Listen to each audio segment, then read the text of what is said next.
బోధన్ గ్రామాభివృద్ధి committee లెక్కలపై social మీడియాలో viral అవుతున్న తప్పుడు వార్తలు నమ్మొద్దని అధ్యక్షోపాధ్యక్షులు బాగారెడ్డి, రుద్రసత్యం మహాలక్ష్మి మందిర వేదికగా ఖండించారు. ఆడిట్ చేసిన లెక్కల పత్రాలను కోశాధికారి కొండ్ర వెంకటి ఈరోజు విడుదల చేశారు.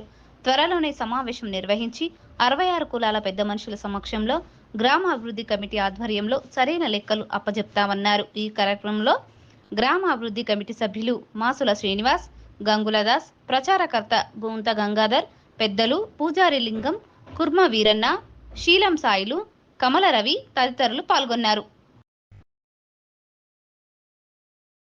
సమావేశం నిర్వహించుటకు మెయిన్ కారణం ఏంటంటే ఈ వాట్సాప్లలో 65 లక్షలు 70 లక్షలు తినేసినరని కొన్ని వాట్సాప్లలో వస్తున్నాయి.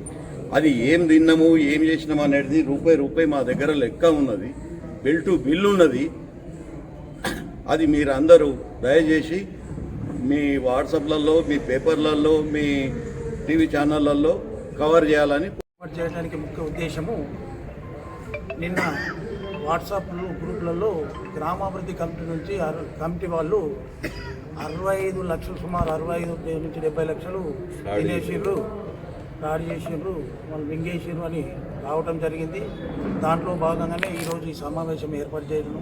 ప్రతి యొక్క డబ్బుల విషయంలో ప్రతి ఓచర్ ఉంది, బిల్లు ఉంది.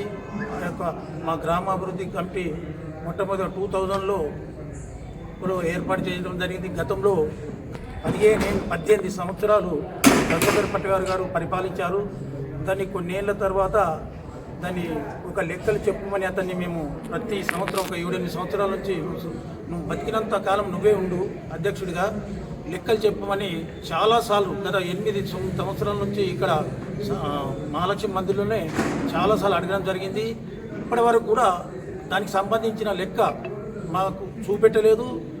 కొన్ని టైంలో కొంతమందితో మాకు గొడవపడి మాకు కొట్టడానికి కూడా రావడం జరిగింది. నువ్వేంది అడిగేది, నీకేం అధికారం ఉన్నదని చెప్పడం జరిగింది.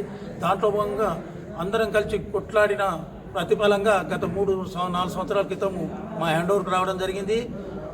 హ్యాండ్ ఓవర్లో బాగారెడ్డి అధ్యక్షతన ఈ యొక్క కమిటీ ఏర్పాటు చేయడం జరిగింది. కమిటీలో మొత్తం 61 కులాలకు సంబంధించిన ప్రతి బోధన పట్టణంలో ఉన్న ప్రతి కులాలను సభ్యులుగా తీసుకోవడం జరిగింది. అందులో నుంచి ఒక ఎగ్జిక్యూటివ్ కమిటీ 24 మెంబర్లతో ఏర్పాటు చేయడం జరిగింది. అందులో ముందుగా బాగారెడ్డి గారిని అధ్యక్షతగా, సెక్రటరీగా సూర్య గారు, ట్రెజర్గా వెంకట్ గారిని నియమించడం జరిగింది. తర్వాత మిగతా సభ్యులు, ఉపాధ్యక్షులు, అవి కార్యవర్గ సభ్యులుగా ఉండడం జరిగింది. దాంట్లో భాగంగా మేము ఈ 3 ఏళ్లలో ఒక 70-80 లక్షలతో ఆ గుడి హనుమాన్ మందిర్ గుడి నిర్మించడం జరిగింది. నిజామాబాద్ డిస్టిక్లో అసలు గుడి లేదని కొంతమంది భక్తులు, పెద్దలు కూడా చెప్పడం జరిగింది. అందరి సహకారంతో అది నిర్మించడం జరిగింది. అదే కాక స్టార్టింగ్లో మహాలక్ష్మి మందిరికి ఒక 5 లక్షల రూపాయలతో ఇది కొన్ని ప్యాచ్ వర్కులు చేసి ఇది కూడా నిర్మించడం జరిగింది. అతి త్వరలో కూడా కొన్ని ఇంకా బోధన్ పట్టణంలో ఉన్న శిథిలావాసులు ఉన్న అమ్మవారికి సంబంధించిన గుళ్ళు ఉన్నాయి. దాన్ని కూడా పునర్నిర్మిద్దామని ఆలోచనలో ఉన్నాము. దాంట్లో భాగంగా కొంచెం మా వల్ల తప్పితాలు ఏం జరిగినాయి అంటే, ప్రతి సంవత్సరము జనరల్ బాడీ మీటింగ్ పెట్టి ఈ లెక్కలు చెప్పుకుంటే ఈ సమస్య రాకుండా, అది నేను పత్రికాముఖంగా దాని మీద విచారం వ్యక్తం చేస్తున్నాను. వాస్తవంగా అది దానివల్ల ఒకటేసారి 4 సంవత్సరాలైనా కొంచెం ఇబ్బంది అయింది. 3 సంవత్సరాలు 8 నెలలు అదే కొంచెం ఇబ్బంది అయింది కనుక దాని ప్రతిముఖంగా ప్రజలను క్షమించమని కోరుతున్నాను. ఆ ఇబ్బందుల్లో ఒకటేసారి లెక్క చూసుడు కొంచెం ఇబ్బంది అయింది. తర్వాత ఒక 2-3 రోజులు టైం తీసుకొని ఆ లెక్కలు సరిచేసి క్లియర్గా రేపు చెప్తామన్నాము.